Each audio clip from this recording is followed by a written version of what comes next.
Good evening. My name is Mike Wickers, Mayor of Cottonwood Heights, and this is the Cottonwood Heights City Council Business Meeting for Tuesday, September 19th, 2023. Thank you for being here. I have not asked yet, but I would like to ask 4th District Council Member Ellen Burrell to lead us in the Pledge of Allegiance.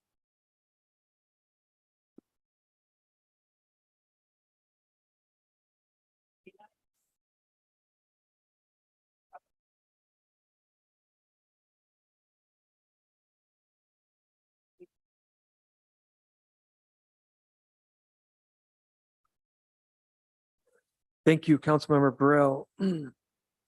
Once a month in the second meeting for each month that we have a city council committee report period where we allow our city council members to report to the public what they've been working on and some of the things that are important to them. So I'm going to start with Council District number 2, Councilmember Scott Bracken. Of course you did. My responsibilities on various committees is two that are connected, or I work with the CH2 where we meet once a month with the representatives and board members from the Cottonwood Heights Recreation Service area. Make sure we do a lot of contracting with them. They help us with maintaining the parks. They have, specialty equipment and things like that. So they help maintain the city's parks and some of the other things that our public works does not do.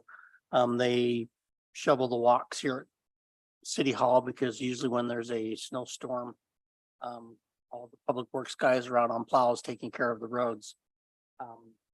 And then they are also connected with a lot of the activities that we do in the city. We have the Monster Mash that's coming up towards the end of this month. There's the Thanksgiving 5K, Butlerville Days, things like that. And for a lot of those activities, we have the Youth City Council volunteer and help do service hours for the city with those activities. And so those two assignments go together really quite well. This year we have 17 members of the Youth Council. They've been very active. I totaled it was about 180 hours of volunteer work they put over the 3 days of Butlerville Days. They'll usher at the play. When they're not doing service, we have various educational activities. This year, because it was a smaller group, we were able to go out to VEC. That's where our 911 calls land. When you call 911 or the police dispatch, they go there. And we were able to meet with some of the people that operate that and see our dispatcher, ask questions. We've got one with the police coming up on Thursday, but I'm still waiting for my education officer to find out what she's arranged. So I hope that they know about it. But we try to give the kids a idea of what municipal government does and how it does it. I was told by Ann Etchell today that during Butlerville Day, she had a number of former youth council kids come back and talk to her, say hi, and tell her how much they enjoyed learning to work with her and doing the service work with Butlerville Days. And I've had those. It is a little strange when one of the former youth counselors happens to be a mother to one of the kids in the elementary school that you're at for different reasons, but as time passes, they do grow up. I also work with Wasatch Front Waste and Recycling. We're in budget season there, getting ready to move forward on next year's budget. Things are going well there. We're obviously always out looking for ways to make sure we can keep good service with our garbage, the recycling. Cottonwood Heights we're very well known with having clean recycling. In other words, recycling that's not contaminated by liquids or food or other things. And so usually when they do a spot check on the stuff that's collected in our area, the the vast majority of it actually is able to be recycled and not go to the landfill. But I will leave it at that for this month. Thank you, Councilmember Bracken. Next, we'll have from Council District 1, Councilmember Matt Holton. All right, fantastic.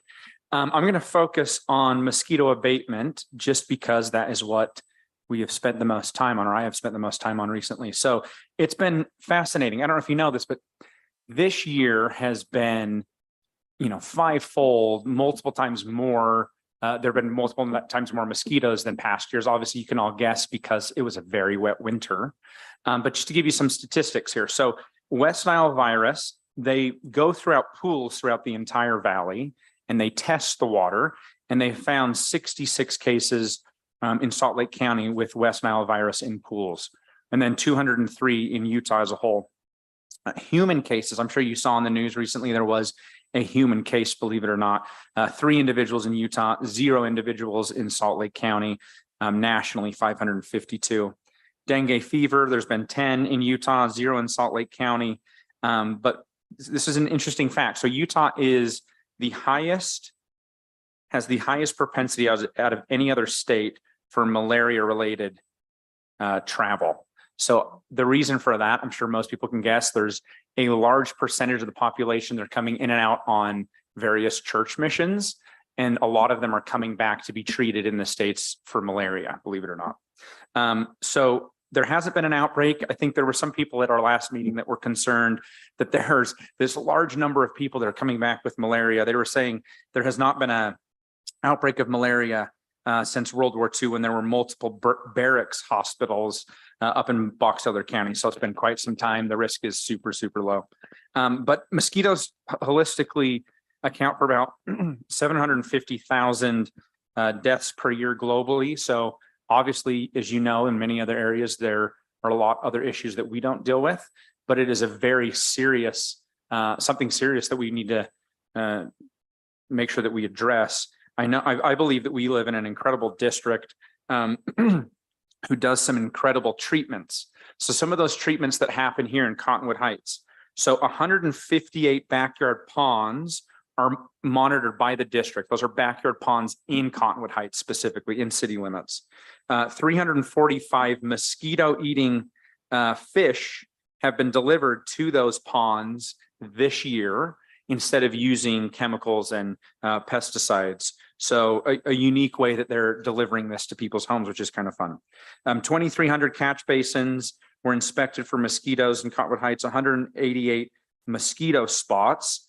There are 188 mosquito spots. So those are spots that are known to produce mosquitoes in Cottonwood Heights, are monitored, are treated consistently. So our district, to give you kind of a comparison compared to other years, there's been 570 acres treated by mosquito abatement through August. The 5-year average is just above 300. So we're not even done with the year. 105,000 traps compared to 56,000 for a 5-year average. And then service requests 129 compared to 100, again, not done for the year. And then adult society, there's been 37 instances. Some fun facts, and then I'll give the time back. So these are some best practices just to be aware of. Once a week, empty, scrub, turn over, cover, or throw out any items that hold stagnant water. Install or repair window door screens. Mosquitoes love to get inside your home. There's a lot of screens that are not doing what you think they're doing. So make sure to monitor those. And if you get mosquito repellent, the EPA has a list of recommendations to make sure that there's actual good ingredients in there. They've got a sticker on there. Quick, if you want to write this down, if you have any issues with mosquitoes, mosquito abatement, 801-255-4651. They're pretty responsive. They can come over pretty quickly. Last thing, I'm going to say this real quickly. So mosquitoes can migrate up to 40 miles for a meal. But most of the mosquitoes come from the Great Salt Lake, which is 31.5 miles from Cottonwood Heights. So they were saying the majority of them are from the Great Salt Lake, migrating for a meal and then going back. So we are the meal. Make sure to take care of yourself.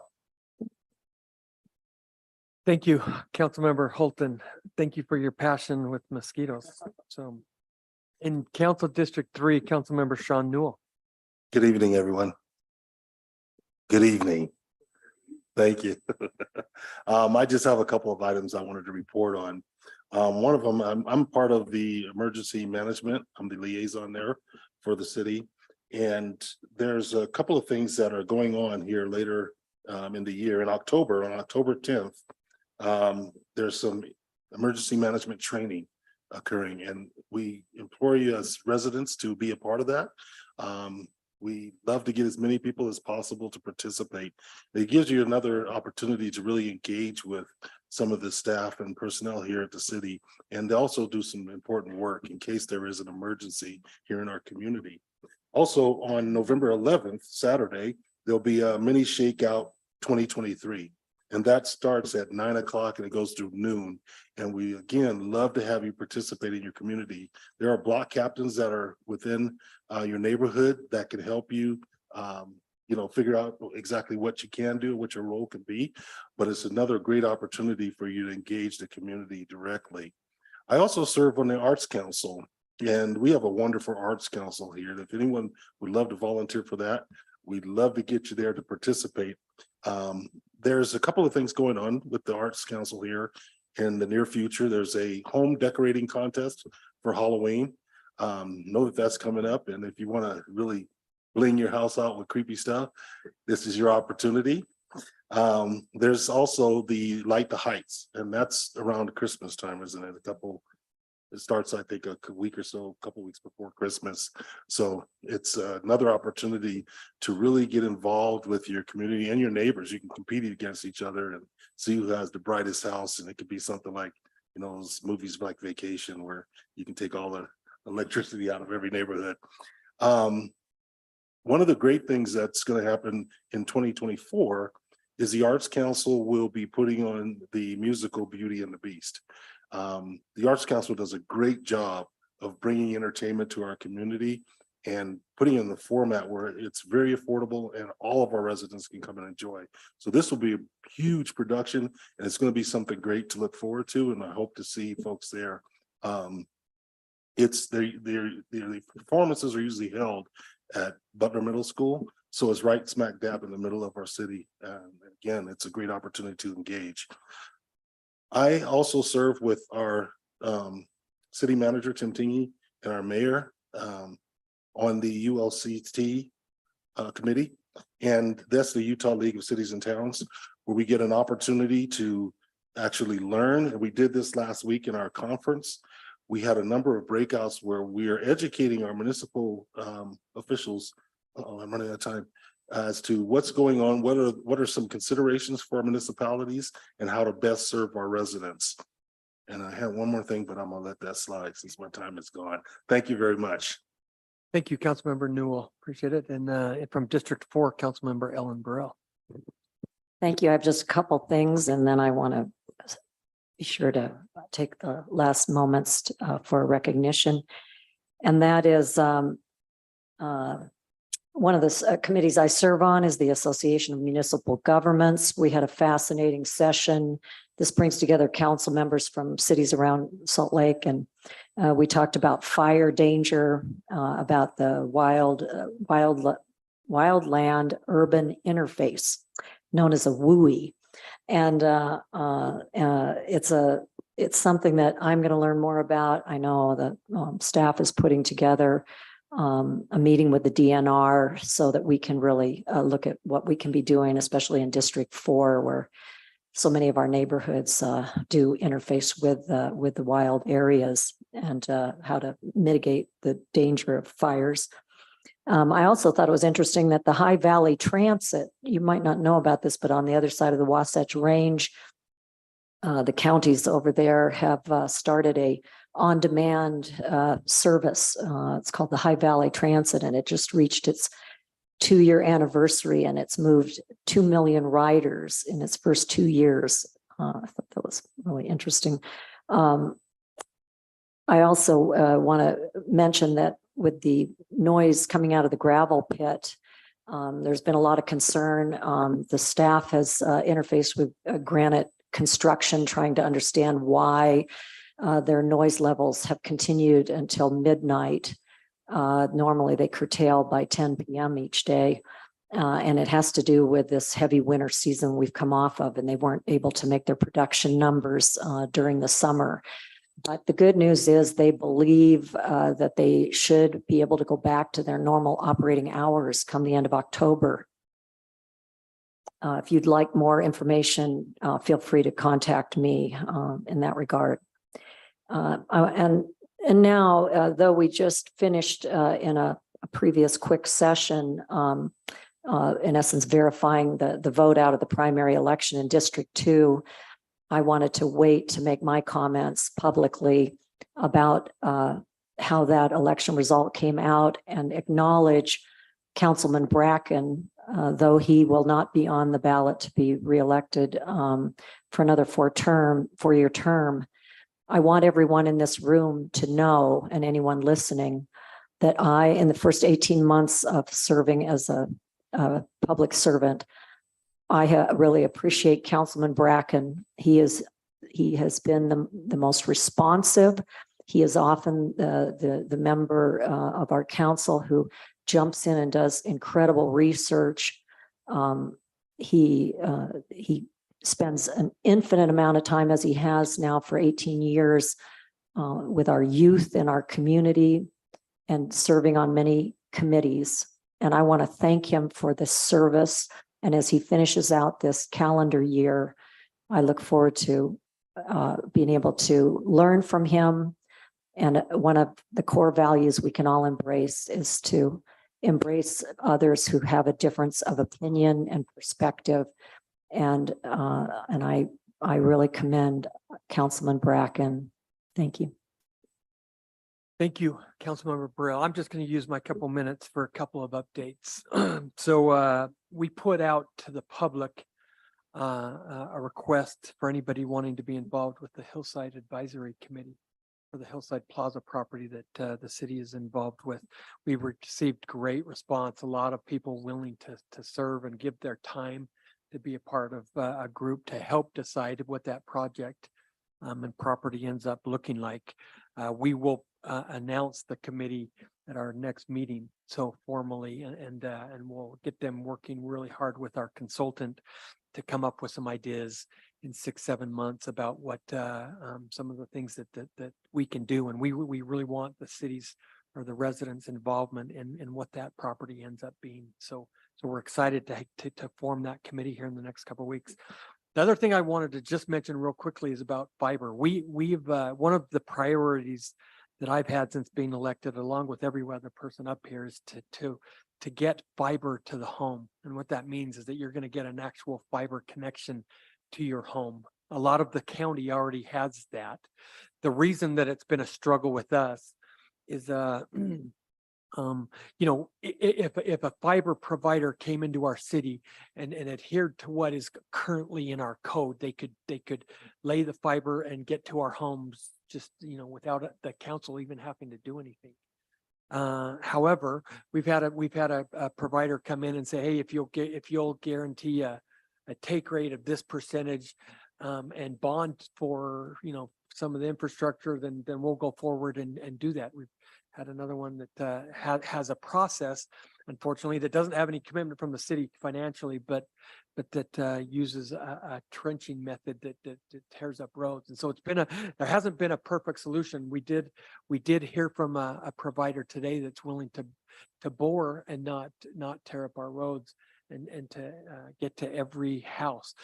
They don't need city approval to do that. They already have a franchise agreement.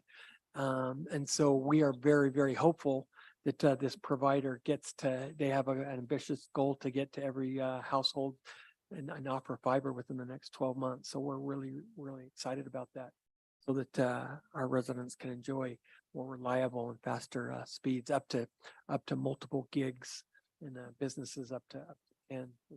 We're really excited about. So thank you for listening to our updates. So item 4 on our agenda this evening is a citizen comment period. So this is a time for citizens to address the council concerning whatever they desire. Each speaker will have 3 minutes to speak. When that 3 minutes ends, if I'm not a huge hard stickler to this, but if you can please wrap up in 5 seconds after, I'll let you finish a quick thought after the buzzers. Anyway, when making comments, we request that you speak into the microphone and that your comments, so that your comments can be recorded. Please give your name when you come up and that you avoid insulting language or comments. The audience should avoid expressions of support or disagreement, such as clapping, so that everyone will feel comfortable to safely express their thoughts. The council's here to listen, but we're not here to engage in a back and forth dialogue. If you do raise questions, the staff will respond to you within a few business days, discussing your questions with the council. So before I start reading names, if there's anybody who submitted a comment card specific to the public hearing on a budget amendment, could you please raise your hand? Great. So we'll just proceed then with our first card for Suzanne Highland.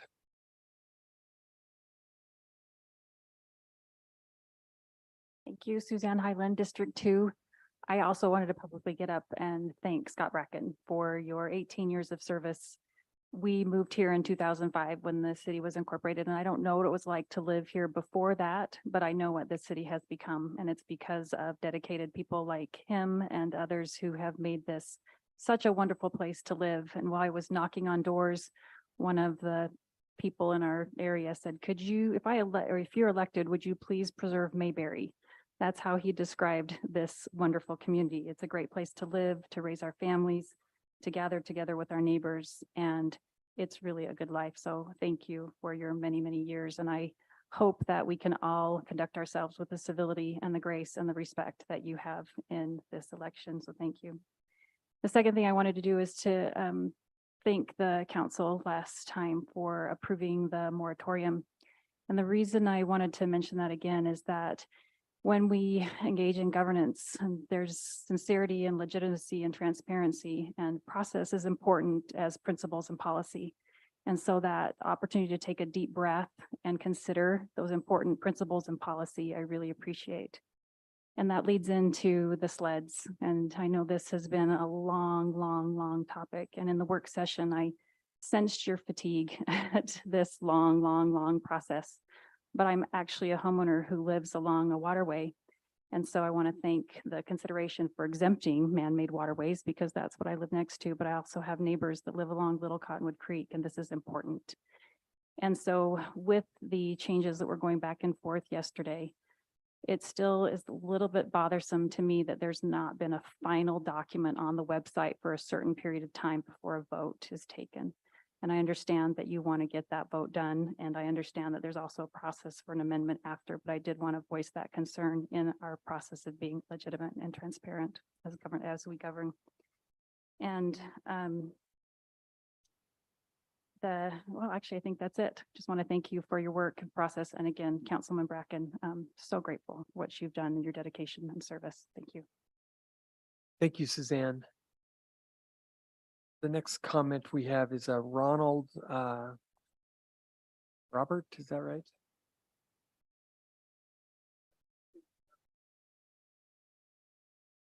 Mayor, for the opportunity to be here. And I also mentioned Scott Bracken. He represents our community. I represent Royal Lane Homeowners Association. Scott and I spent time over a year ago. He even drove around with me in our community. The issue at hand is our stormwater system. Not so much improvements or issues concerning the effectiveness. It's the concern that we're paying $15 every month on our electric bill for a stormwater fee to Cottonwood Heights. But indeed, we as a homeowners don't benefit from that at all. We are responsible. I have just a few talking points. All stormwater drains are independent of the city's system. All stormwater is retained within the boundaries of the HOA or conveyed directly to the creek. All maintenance and capital costs associated with the stormwater system are funded by the HOA exclusively. We're located, I have a map, I have some handouts. I don't know if it's okay to send them, provide them. Yeah, you can do that. And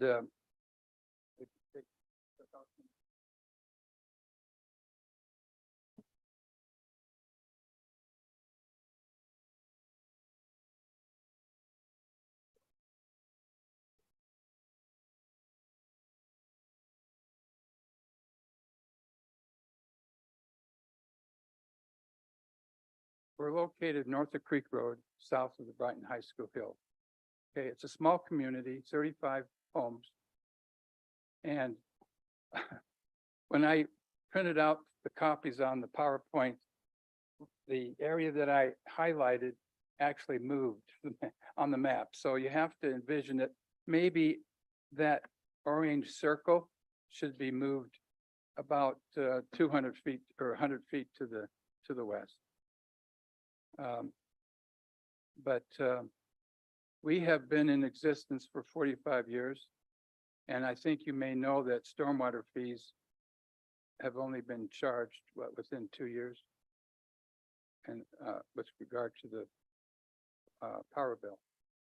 I think it's a point of it's just equity. If we're paying fees, we should get something in return. The city's not helping us. We're not participating at all in the stormwater system that the city is actually working on. So we're basically an island unto ourselves. We have the opportunity, since we're on the creek, to convey some of the stormwater into that creek. But quite a bit, most of it is retained on our properties. So that's what we would like you to consider. Thank you. Appreciate your comments. Well, we will discuss that for sure. Dale Harris.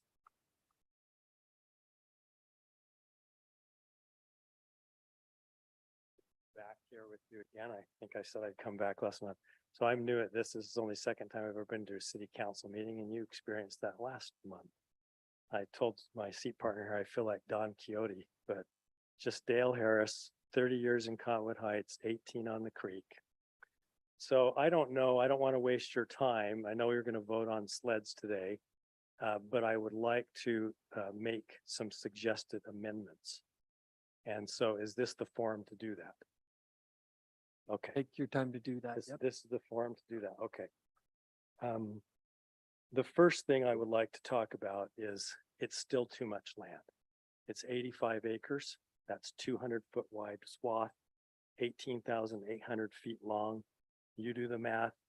If Siri is calculating square feet to acres correctly, it's still 85 acres under a new ordinance. Okay. Now 20 in my area, it's gone down to 20 where the tighter restrictions are. So that's good.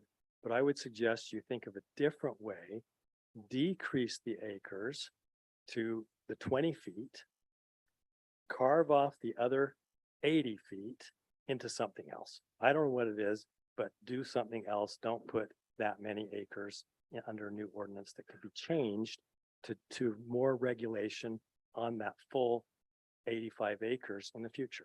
That's point number one. Point number two, concerning the top of the bank. I do not like this definition at all. I think it would be better to measure the starting point for where the restriction begins at the property line, not at the top of the bank as defined. The reason for that is some people have a bank where the walls go straight up. That's pretty easy. Some people have a rolling bank. Some people have no rolling bank. Okay. You have a house here. The bank slopes all the way down like this. There is no hinge point. What that creates is a problem in the future when you go to the DRC of subjectiveness. Okay. Because I think the hinge point's there. No, I think the hinge point's here. Okay, let's have a lawsuit. No, make it simple. Put it on the property line. It's so many feet from the property line. That can be determined by a survey. You're done. There's no arguing. You don't have a subjective committee review. Okay, that's the next point. The next point is in table of uses sections 2H and 2I. I'm going to deal with 2I first. This prescribes a schedule of tree replacement based on the diameter of the tree. Sounds reasonable. The problem is this: we are living in a changing climate. We are living in a time where water use, we all want to use less of it. I want to use less of it. But you know what? I want to live where I want to live until I die, and then I'm going to change it to drought resistant, right? No, we want to encourage people to have drought resistance. Okay, I'm going to go over time. It's unsustainable. It's unsustainable. That schedule is unsustainable. I'm not going to pay for the water to plant those trees, to replace those things. I've got others, Thank you, Dale. but those were the big. Appreciate your time. Thank Thank you. you for coming up. Yep, Paul Beebe. Good evening, everyone. I am Paul Beebe. I live on South McIntosh Lane. I've lived there with my wife since 2005. Our house is approximately 1,000 feet from the granite construction gravel pit on Wasatch Boulevard. We've coexisted with the pit almost 18 years. This summer, however, as you probably know, the noise that emanates from the pit at night has become intolerable. The pit now operates many nights until midnight, which is 2 hours past the usual time that the pit ceases operation. I know in any democracy, there is a constant struggle between to balance individual rights against the rights of businesses. I believe the balance between the right of granite construction to operate its business at any hour of the day or night is out of balance and undermines the rights of the individuals living south and west of the gravel pit to a reasonable amount of peace and quiet, especially at night. I think this imbalance should be corrected if it's possible. Granite says the pit has operated since the 1920s. It says its operations predate any land use ordinance requirements. The company says it has voluntarily limited pit operations to a 15-hour period from 7 a.m. to 10 p.m. It says it has extended the hours of operation until midnight because the record snows of last winter severely limited production of gravel this spring. Granite says it's working to make up the shortfall. These explanations, however, avoid a truth, which is the land surrounding the gravel pit today is different than it was 100 years ago. Perhaps hundreds of people now live within earshot of the pit. These people include infants, school children, working people, retirees, the elderly, and people in declining health. Some people now view the pit as a public nuisance. Others question why one company's economic interests should outweigh the public's right to health and safety, which includes a full night's rest. Sleep needs are vital to the health and well-being of children, adults, the sick, and the dying, which unfortunately I know is there are some people in the area who fit into that category. I don't question Granite's right to operate the pit, but I think it's time to the regulations and ordinances that may currently govern its operations be updated to reflect the legitimate health and safety needs of its neighbors. Thank you. Thank you, Paul. Appreciate that. Leslie Kovach.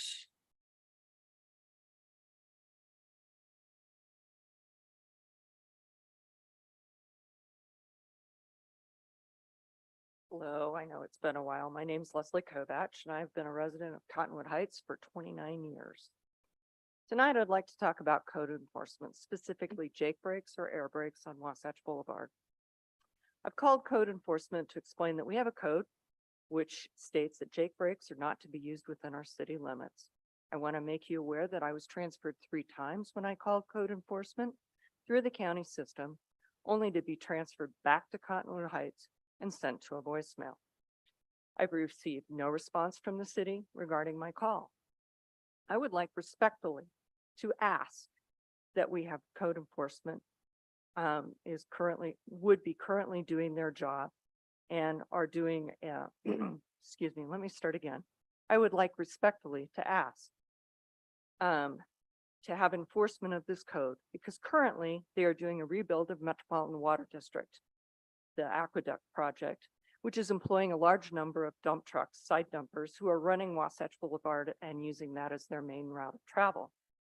I am asking on most business days between 9 and 11 a.m., there will be a number of trucks that will run full down Wasatch Boulevard with loud Jake brakes. The brakes can be applied. They're annoying and going on all day long.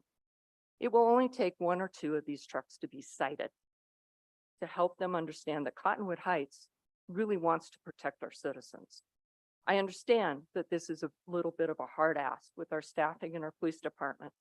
However, this will improve the lives of people who live along Wasatch Boulevard and must deal with loud traffic every day.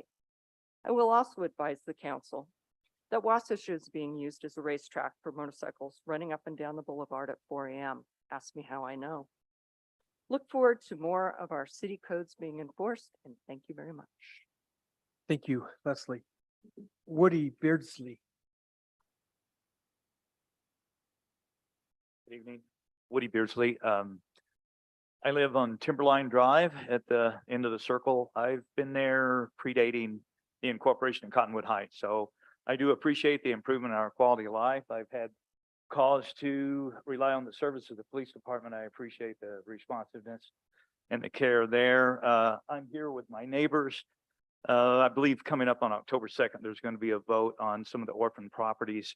Our little street is technically owned by the city, and we're provided partial services because, as I've said, I've had calls to use the police department. They've been very responsive. We have a fire hydrant.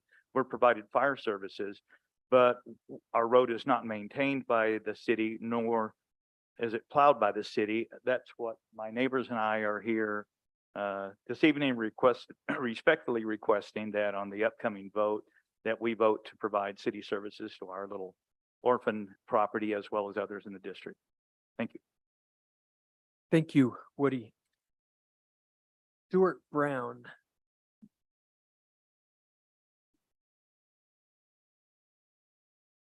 Hi, Stuart Brown, also on Timberline. Thank you all for your work, first of all. I'm sorry, it's going to be a little bit repetitive here for this part of it. But is it okay if I approach everybody?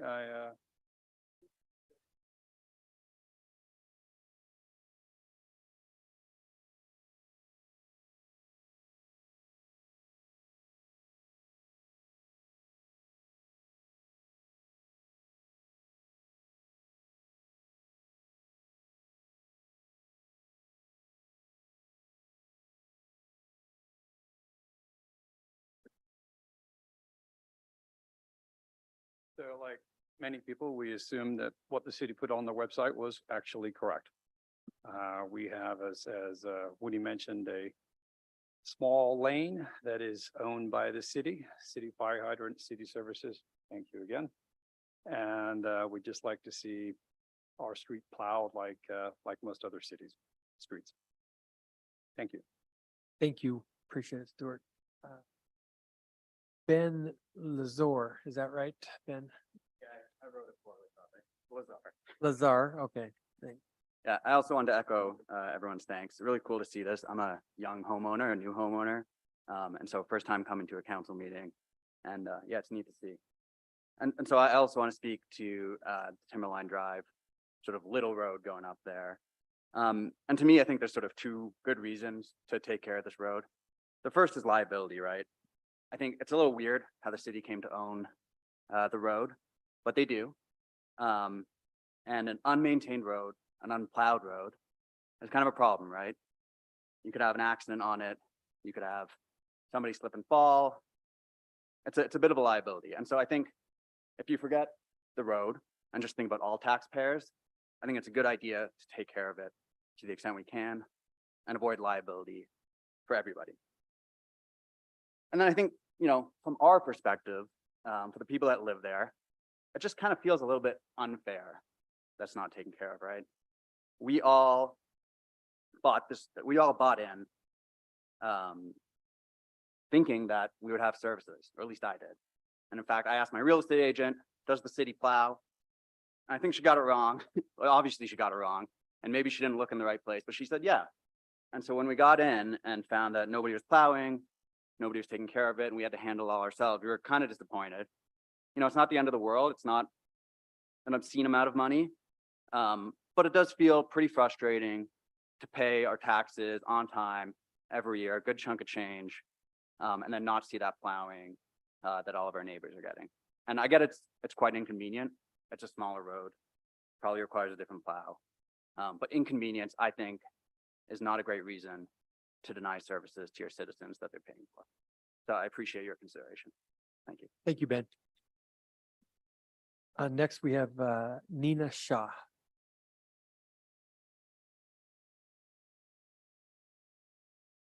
Council. My name's Nina Shaw. I'm also a homeowner on Verline Drive and a very happy homeowner. New to Cottonwood Heights 2019. With my fiance, we're planning a wedding next year. And this has been a great home. And to echo my neighbors as well, our drive is not plowed. And with the record snowfall this year, you know, we're paying an outside service to plow the road. And we're at the very end of that lane. And we unfortunately got plowed in. We couldn't get into our driveway just because there was too much snow. So as a service, we pay our taxes. It'd be great as a city service to have it plowed appropriately and all of us access to our homes equally.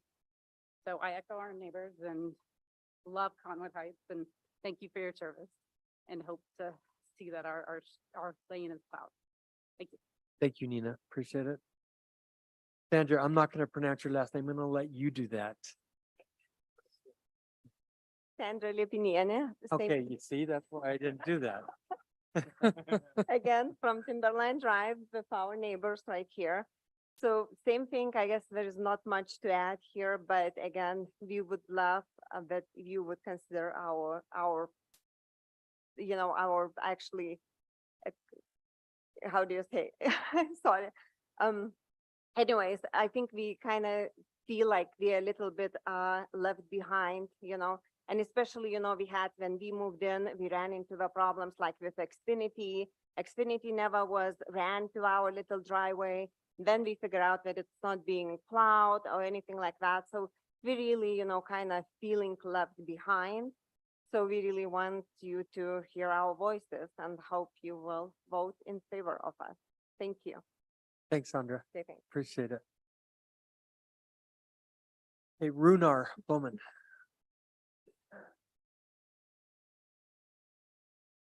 Hello, Mayor. Hi, Runar. My name is Runar Bowman and I live in District 3, Cottonwood Heights. I'd like us to present like maybe a hypothetical situation to the council where I would come up here and say that I'd like you to support installing gasoline pumps on City Hall property. And your response would be, that's ridiculous. We wouldn't do that. That's beyond the scope of our government. And I would agree. However, walking in here tonight, I noticed that you have a EV charging station. And currently when I walked in, there were 2 Teslas parked there getting free electricity.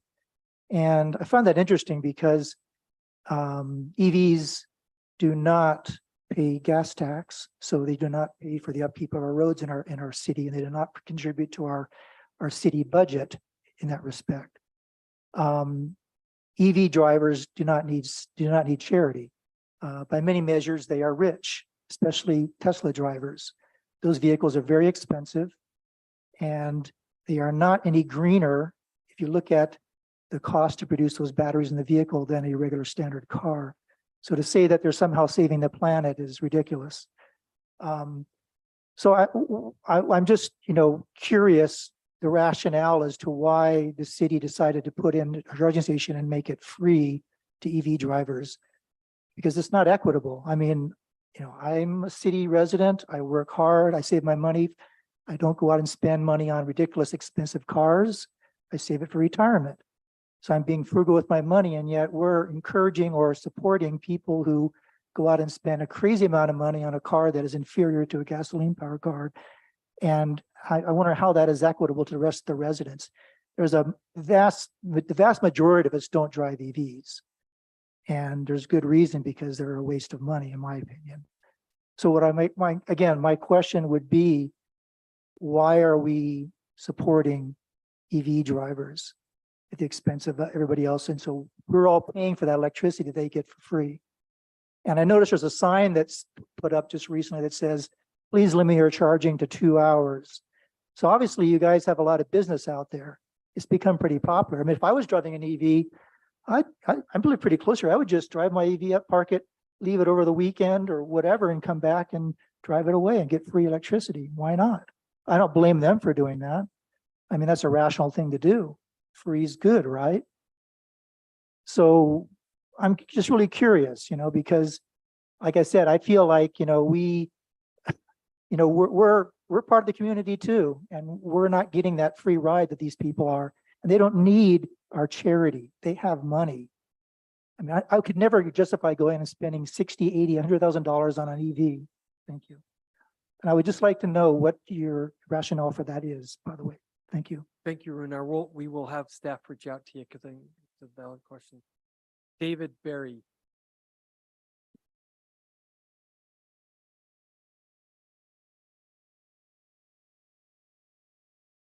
Yeah, we don't have a public hearing on the repairing, so yeah, now is the time to speak.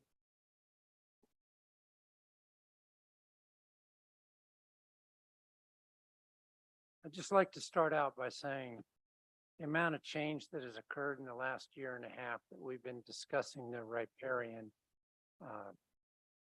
proposed code, which again is made out of whole cloth. It did not exist before. It is not an amendment.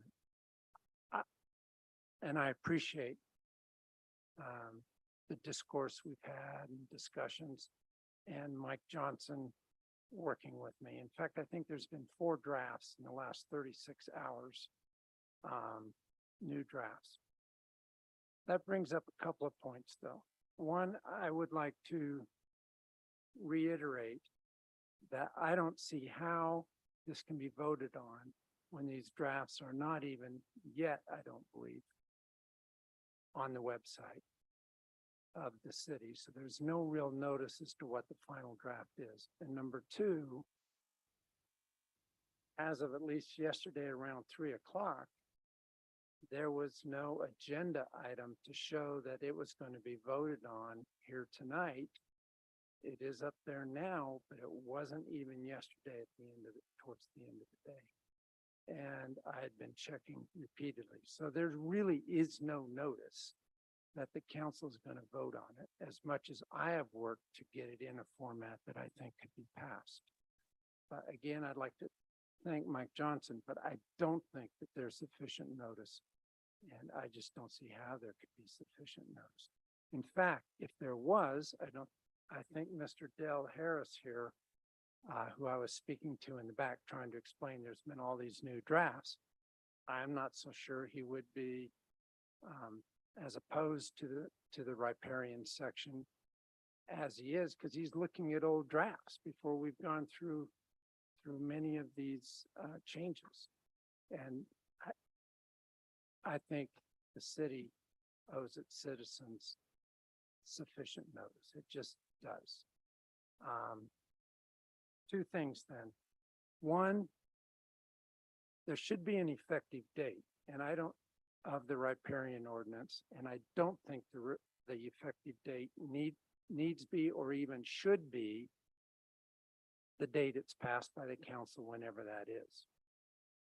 The effective date, I think, should be a month or 2 down the road, maybe the first of the year, but many people are still working and waiting for the water in the creeks to go down, which it does on October 15th, because that's when the end of the irrigation system for the ditches coming out is, so that people can do any final repairs on their creek from the high waters, sustained high waters we had this year. If I could keep talking just a little bit. David, we have a new policy that doesn't allow that. I will tell you, I just got a majority of the council that will push the vote one more council meeting. Then I will sit down and thank you for listening to me. Okay, so I do not have any other cards. Tim, any other thing that anybody online? No. Okay, so I'll close the citizen comment period and we'll move into our public hearing. So we have a public hearing scheduled for a fiscal year 2023-2024 budget amendment. I'm going to ask our Administrative and Fiscal Services Service Director, Scott Jurges, to come up and just give a quick background on this proposed amendment.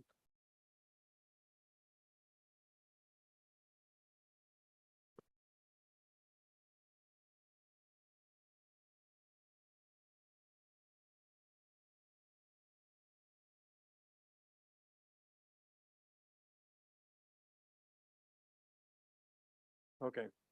So this is the listing of items that are being requested to be adjusted in the budget. The items that are highlighted in green are items that were budgeted last fiscal year that were not able to be completed, and they're being asked to be carried forward. So they're split up by funds, starting with the general fund, the first item being police radios.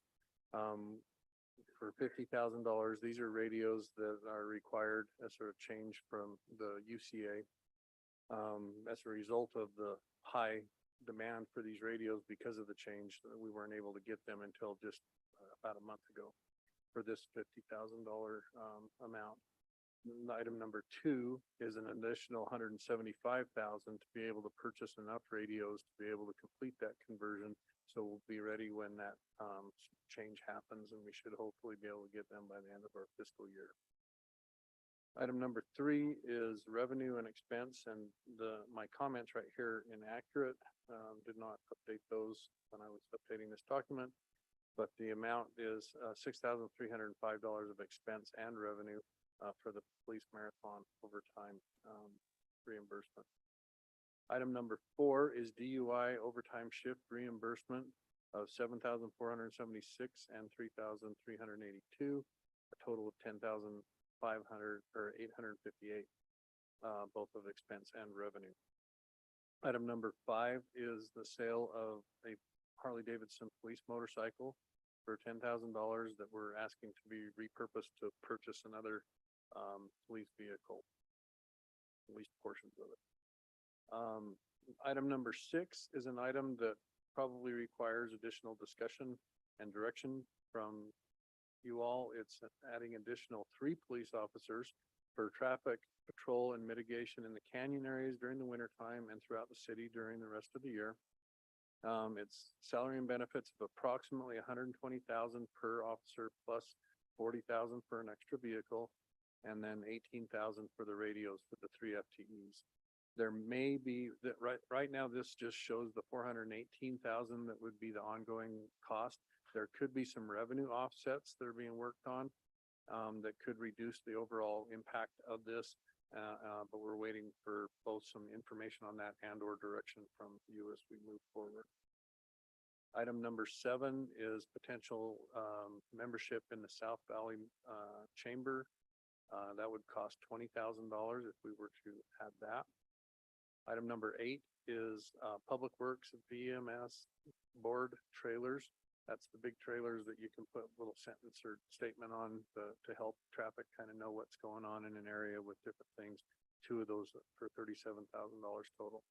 So if we were to implement this in the general fund, it would be $727,000 of new expense and $27,000 of new revenue.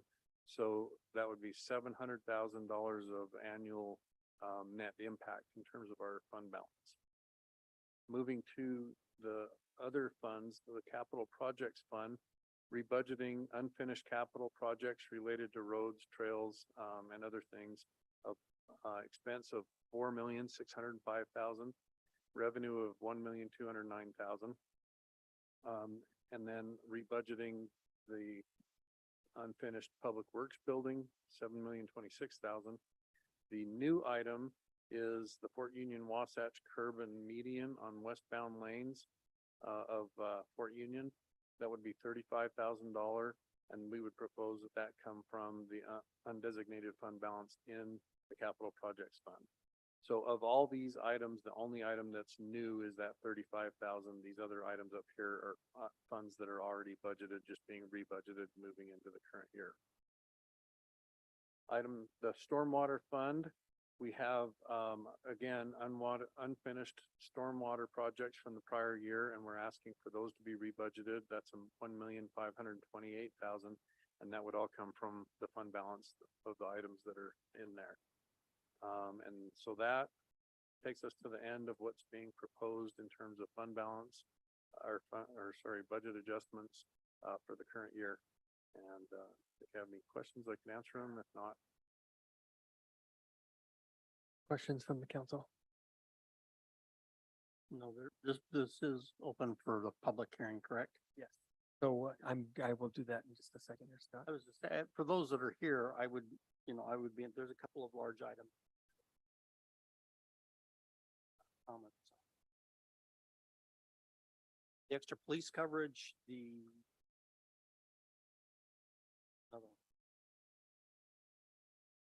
those are some, this would be a good time to opine on that. I expect that we'll probably have this up for a vote next.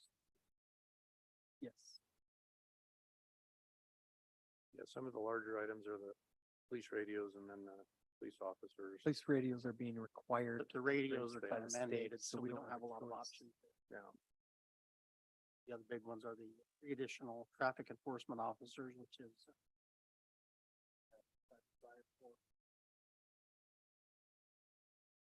So I will, thank you, Councilmember Brecken. I will officially, thank you, Scott. I will officially open the public hearing portion for anybody to comment. I do not currently have any comment cards. Not seeing anyone wants to comment, then we'll officially close the public hearing comment on the fiscal year 2023-2024 budget amendment. We'll move on to item 6. We have two quarterly staff reports for this evening. We'll begin with our Public Works report by our Public Works Director, Matt Ship.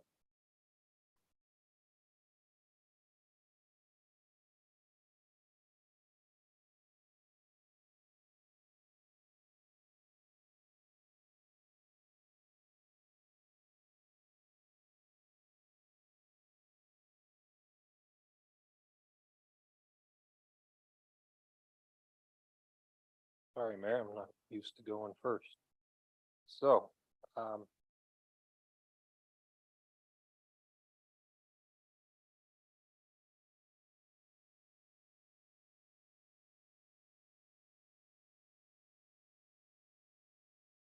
right, so this is our quarterly report from the Public Works, give you an idea of some of the things that have been going on since the last time we met. I'll try to be brief, but I think I got a little bit to brag about on our staff, so I might take a minute to do that as well.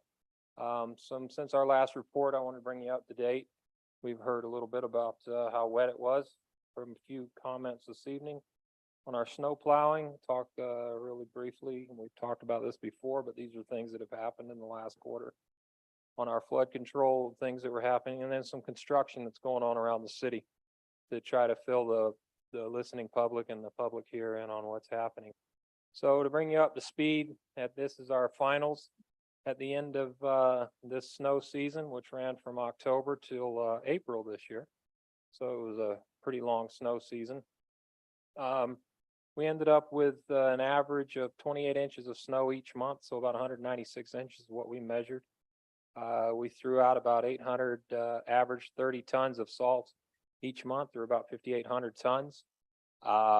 Traveled distance, that's time in the plows for these employees, 49,500, close to 50,000 miles worth of travel over the season, about 7,000 miles each month. And then pounds per mile, like I said, we try to, a good number is around 230 to 250. We feel like our service was pretty good, and we're averaging about that 226 tons. I mean, yeah, 226 pounds per mile as we're throwing out salt. So that's a little information. We track this on an annual basis so that when we comes to budgeting and things of that nature and equipment personnel, we can kind of keep an eye on what's happening out there. We had some issues with, after the big snows, we had some issues with the melting. So things that were going on during that time from the public works staff, as well as our police staff and our fire, we had daily inspections of each crossing in the city. We have 40 some odd crossings, and we were inspecting those daily. And when it got closer to heavy flooding, heavy runoff, we were doing it twice a day. And then in the evenings when we weren't out, the police were out checking those crossings as well. So we had quite a few people out there. Overall, between all of the residents in the city and the volunteers, we filled about 95,000 sandbags. That's a pretty large number. We distribute anywhere from 65 to 70,000 throughout the city. to residents, to places, and people were using them. And that was done, obviously, by volunteer groups, public works staff. Once again, just the thanks to those groups who helped us out this last quarter. We had schools, we had religious groups, corporations came out in numbers, sports teams, some of the high school sports teams were out here. It was great to see that. Neighbors, neighborhoods were out, and then our emergency personnel staff helped out as well. So we had a good preparation for it. It never occurred. We had a couple of incidents. I would say we skated around quite a bit with all the preparation, but we were ready, but a lot of work went into that. So those are the things that were happening there. Now on to some things that are happening as far as construction or that are happening around the city. We are in the middle of our trip hazard program. As you know, the council lots, we were allotted $35,000 this year for trip hazard. We are on the east side of the city right now. And the way that works is we have maps that they follow, and we do that so we can have a systematic approach to taking care of trip hazards that are out there. And we go as far as the funds will carry us. When we're done, next year, we'll come back and ask for money. We'll see how far this one carries us.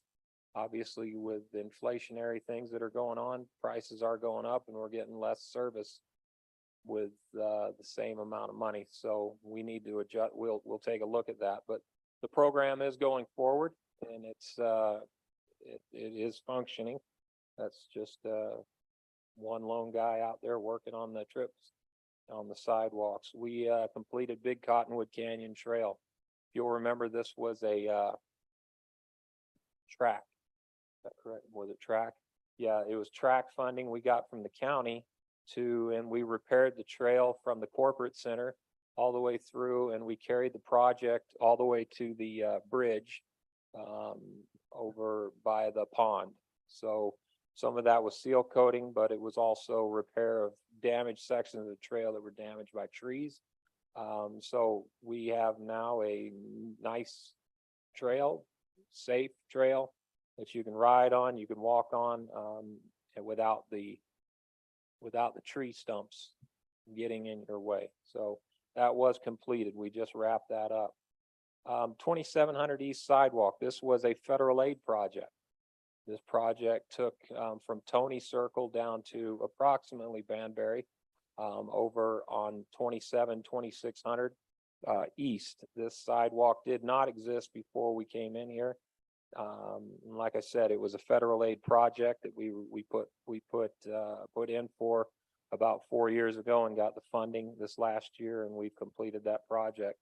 This is where it ties in over here to the old sidewalk, and as you look up the hill, you can see it goes up the Tony Circle, which is right around in here.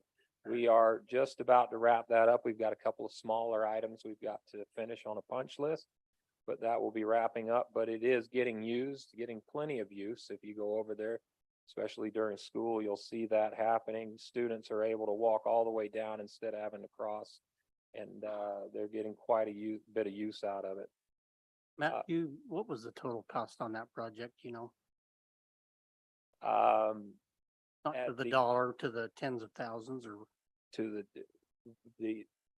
that's, how do you want me to answer that? The actual project, the sidewalk itself was around 250,000. The project itself was with all the the project was about 480,000 total. I won't with the try to break retaining it walls down. and everything, that's quite. Yeah, it was about $480,000. Moving on, we did a couple of what they're called Cape seals. And what those are is after you chip seal a road, you come along and you put another surface or another slurry type polymer on top of the chip seal. We have not always done this type of construction in the past. As far as maintenance construction is concerned, but we used it on Danish and 30th East and Hollow Mill. Yeah. We used it on those 3 roads. What this is the new slurry surface that's on top of Danish Road. As you can see, what it does, once again, it fills in the cracks. It kind of gives a little more of a level surface to the chip seal. So it's an added measure. It's still less than $1 a square foot. So we were within the budget, and we wanted to use this process and see how it works. And so far, based on the, I'll say lack of phone calls I'm receiving, I'd say that it turned out somewhat successful. How long do you have to wait? For Still to the, you typically will wait about 2 weeks to a month. We just didn't get around to it until this done. What's that? can do it fairly quick. Yeah, it's a fairly quick process. Once the chip seal is cured down, it works. So these are some pictures along Danish Road. You can see this Danish Road. We do have the sharrows. This is over by the plant. There are some blue stakes out here marking up the road, but it's this is what it looks like. And this is north of Creek Road on Danish, where we have some of those speed bumps to show you the markings and how it looks. So we're pleased with that. This is 30th as you're going south, and right along here is Fort Union. We're still putting in the stencils on the ground, but that one is finished as far as that's concerned. This is going up the hill on 30th, and this is over on Hollow Mill. Once again, these we're done in these neighborhoods to try to give it a little longer life, but also to answer some of the questions from some of the residents about the rideability of that product. Just a lot of these are just pictures for you. So this is the Public Works building. You've heard a lot about that. That is going on. They have actually started going vertical as of today. So we're getting pretty excited over there to watch this happening. They are moving along. They hope to have the building dried in by December is what they're looking at, just drying the building in. They still got work to do on the inside, obviously, but getting that dried in. So just some pictures as we go along, the storage bins, this is the bays for the trucks and whatnot. And this is, Would they be able to park trucks in there? yeah, we'll park all of the trucks. I mean, in December? No, they'll just have the building dried in. And we'll still be operating as we are. And while I'm on that topic as well, just to publicly acknowledge UDOT, who is gracious enough to allow us space on their property to park our vehicles while this is all happening. So UDOT's been very cooperative between the 2 sheds there. It's been a great effort on their part. Here's the one, Ferguson Park, or the Ferguson Trailhead, just to give you some ideas of where we are and what's happening. I think you already know the schedule. I think it was announced.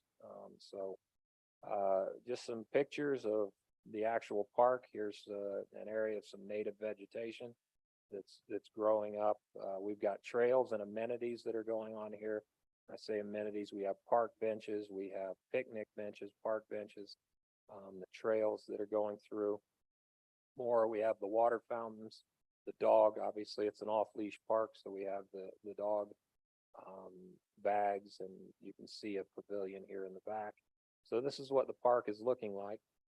It's actually coming along quite well, and we're pleased with it. This is one of the trails coming off the asphalt onto the gravel portion of the trail. This is what it looks like going around in the really thick the vegetation we left and worked around. This is some of the older vegetation that's in there. A creek, if you will, that we built to handle some of the water runoff for that. There is parking, be about 45 stalls. That parking is for the trailhead as well as the use of the park. So we have that happening as well. That parking lot is finished. They should be striping it this week, pushing very hard for that. And here's a kind of a picture of the parking lot. You can see we still got a little work to do, but the parking lot is coming along. So we're pleased with the progress and we'll be ready to open on the day we said we will. There will still be some work happening on the periphery, but the park itself will be ready to go forward. Some other amenities out here, we have bike racks and then a bike repair station that have been put out there for those who choose to ride the bikes there. There was donations. I don't know if everyone is aware of that, but through the CH2, what is it called, foundation, the CH Cottonwood Rex Foundation, donations were made. And a lot of these, if not all of the benches, tables, bike racks, the repair station, all of those things were made possible by donations from residents around the city, and those that donated and what they donated for. There's actually a plaque for each one of those.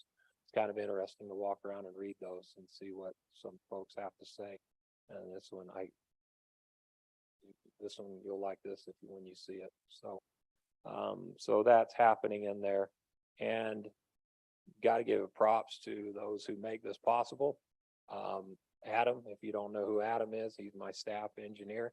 He was worked tirelessly to get this thing built, and Samantha, who works in the community development, tirelessly worked along very well. We're quite pleased.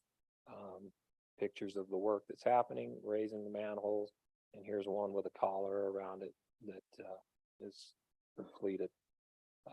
Some storm drain projects that are happening. These are projects that we found that cropped up without us knowing until we had some different rainstorms. This one was interesting. This is actually a storm drain. I don't know if you can see my cursor right behind this guy's back. That is an actual tree root that grew from one side of the street to the other and blocked the whole storm drain. So there was no water getting in there, and it was started to grow down this line and up inside here. So we had to replace that over on Mitt Lane and Castle Hill. Small storm drain project, but not cheap by any stretch of the imagination. That you had to dig down there, and I was just say, I didn't go down Castle Hill, I guess, in the last couple of weeks, right? I missed that. Yeah, one. well, they're done. They're finished. So it's, but yeah, the pipe across the road, new boxes, new inlets, upgrading to our standards, our new standards. There was also one over on Moorcrest. All I have is a picture of the small hole, but once it was open, that hole's about 4 feet wide and about 2 feet deep down to the lack of pipe. The pipe was eaten away, so there was nothing there. I'm not sure how that bridged itself as long as it did, but it managed. And these are things that we're finding as we're doing this work around the city. Projects such as this, once again, another stick of pipe, well, a couple of sticks of pipe, but we had to repair that and also bring these things up to our standard. These are up on Timberline. We're taking out the cross gutters because of the steepness of those. We're doing that on Quicksilver as well as Timberline. In order to do that, we need to put in the storm drain line to eliminate that and let water get picked up in the boxes. So that's going on. Here's a quick one over on Quicksilver. So things that are coming up this year as we continue on. We're on year one of the second 5-year program. We're rebuilding Prospector subdivision, portions of the town drive, and we're continuing with the slurry projects around the city, crack sealing and slurrying. There is the Hawk signal. The feds or the state has signed an agreement with an engineer to do the final design of the Hawk signal on Fort Union. We're moving forward with that. We have a couple of locations for new crosswalks that we'll be putting in on Creek Road, and also over on 3500 East over by Smith's, and request by a resident who came in last council meeting. There's also one on Banbury over by Bywater Park. We're putting that in. There's the city striping will be occurring. The Bengal Boulevard and Highland Drive, we hope will be under construction next year. That intersection as well as the trail. 1700 East sidewalk, we are still in property acquisition. We need to be done with construction by October of next year, so we'll bid it out this spring and get that finalized. You've already agreed and signed the agreement for the Peppers Hill stormwater improvement. That's over on Creek Road. That is underway.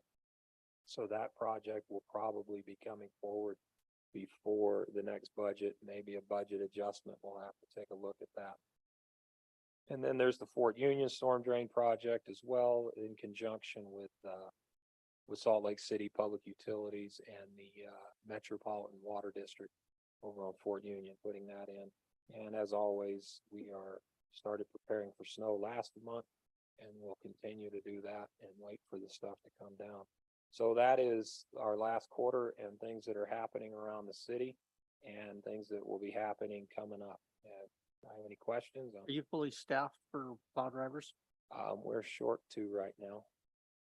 We've had a couple of changes, so we're working on filling those. I know there's training involved on getting them on the routes. People wonder, why is that snowplow driving around my? Well, it's better than last year when we were down 5 trucks and 2 drivers. So we have all the trucks now. We're just down a couple of drivers. We'll be all right. We make it work.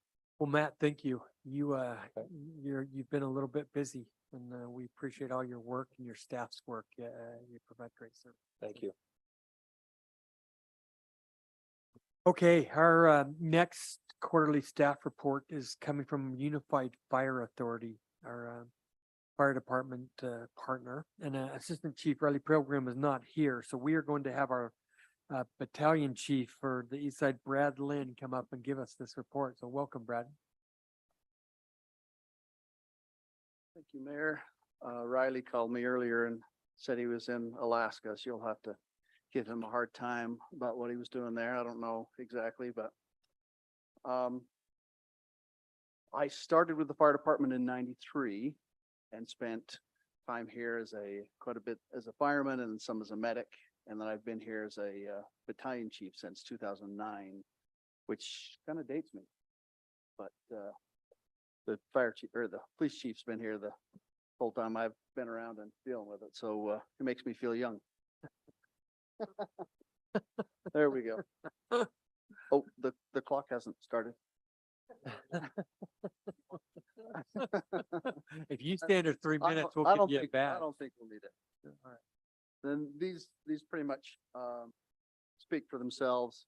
The crews that we have here in Cottonwood Heights, I appreciate them. As I've got 9 stations that I supervise, and I try for my boss, I try to be low maintenance, right? And the guys here, they're low maintenance. I come in, check on them.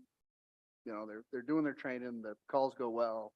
I don't have to babysit, which is, if you know much about firemen, that seems like a lot of what my job is sometimes. Yeah. Are those personnel problems, but these guys are fantastic, and I'm very pleased with them. So there we go. So for the call volume, this is from April 1st to June 30th. Total calls, the emergent, which is lights and sirens, more serious calls, and that was 34% of the calls were in that category. Monthly comparison, it looks, I mean, that's the interesting thing that kind of just track along.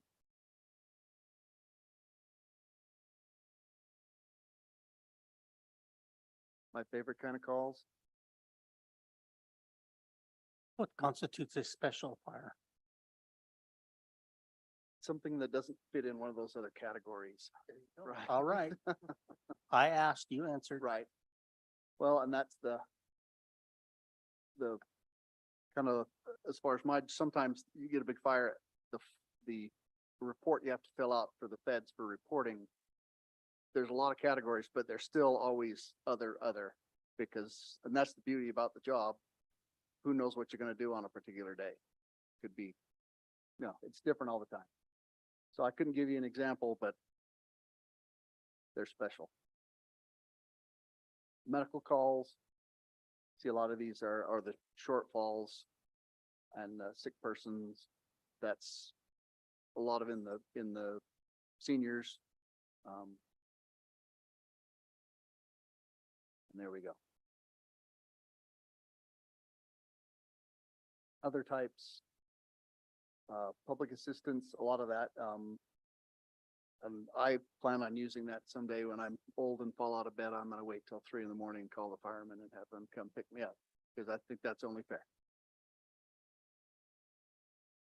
And things of the unintentional detectors, false calls, those technology has finally caught up. Early in my career, we seemed like we had a lot of those false alarms from the alarm systems, but they've gotten a lot better. So it's not nearly the problem that it used to be.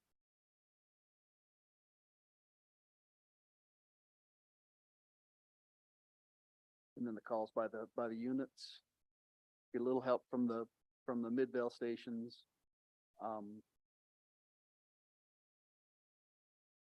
And most of the time when it's a Midvale station coming in, it's an emergent call. So it's important that they are, that time matters. And where we've just in the last few years made it so the closest fire unit gets the call. If someone's having a heart attack, it's the closest unit, not territorial, which makes all the difference in the world. Because you could have a neighboring unit coming back from a hospital and them go to the call. And that's certainly the right thing to do.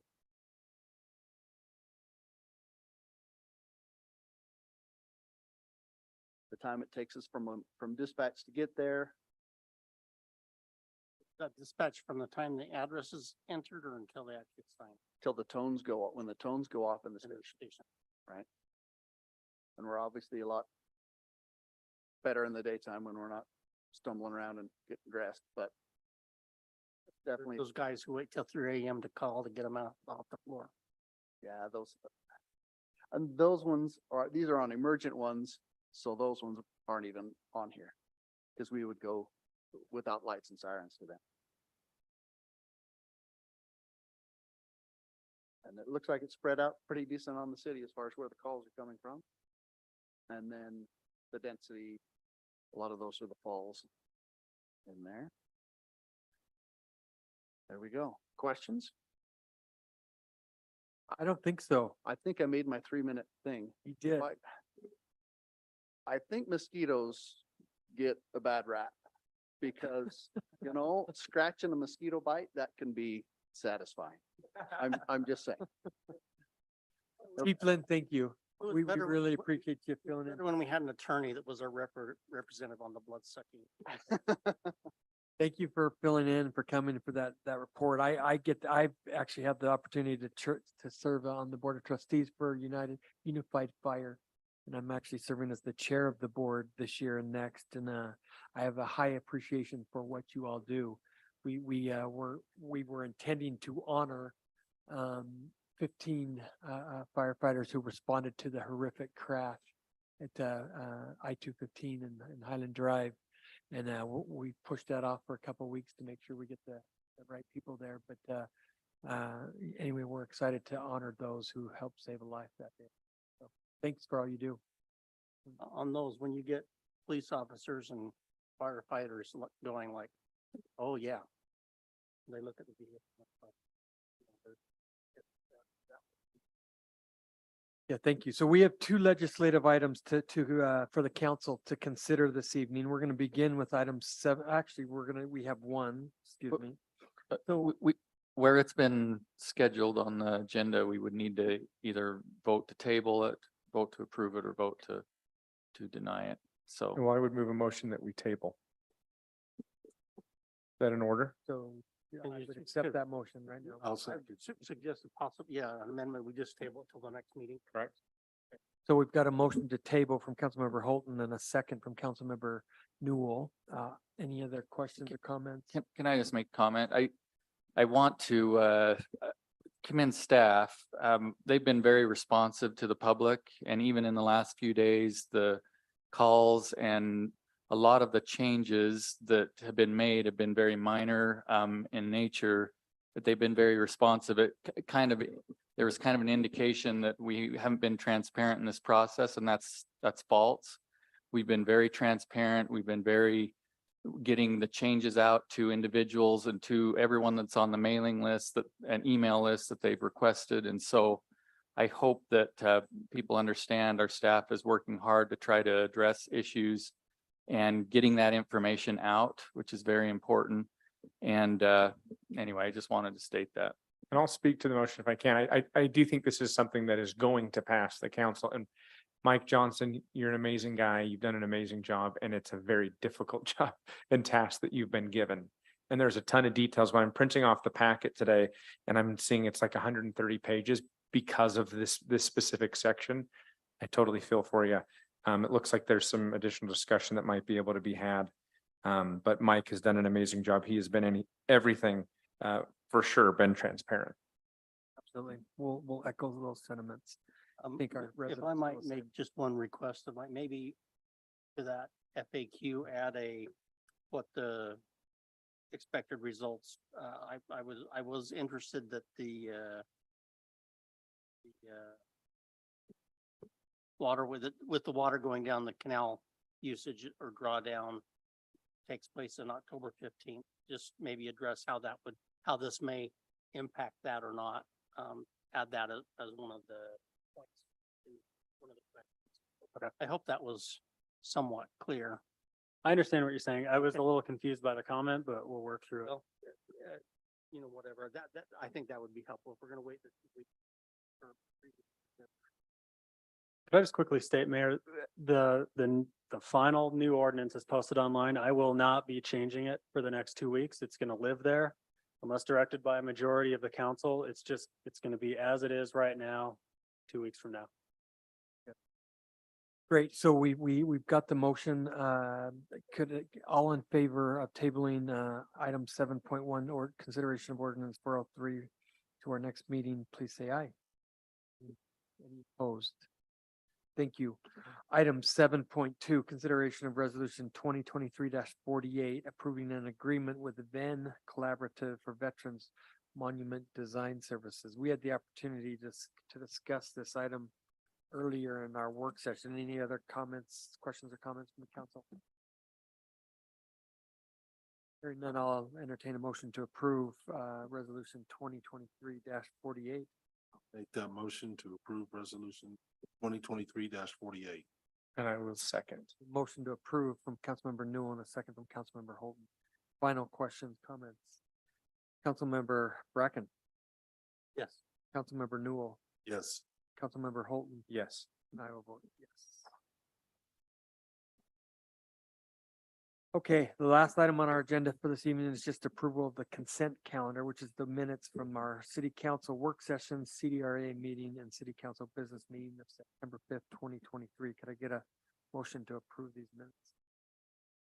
Motion to approve the minutes. I'll second. A motion to approve in a second. All in favor, say aye. Aye. Any opposed? Could I get a motion to adjourn? Move Mo- to adjourn. Second. All in favor, say aye.